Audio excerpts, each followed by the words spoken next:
आमदार अपात्रता सुनावणी आता 10 सप्टेंबरला होणार आहे।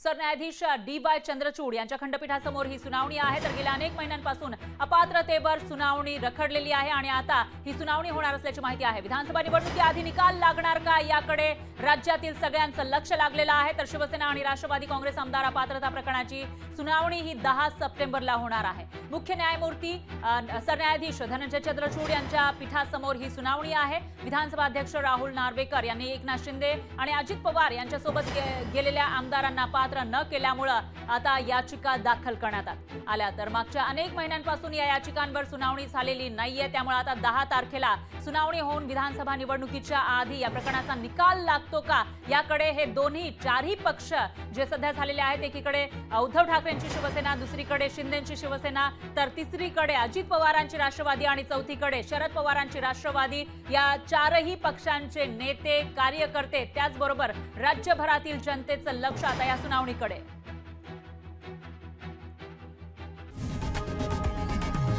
लोकशाही मराठी ऐका, पहा, जागरूक रहा।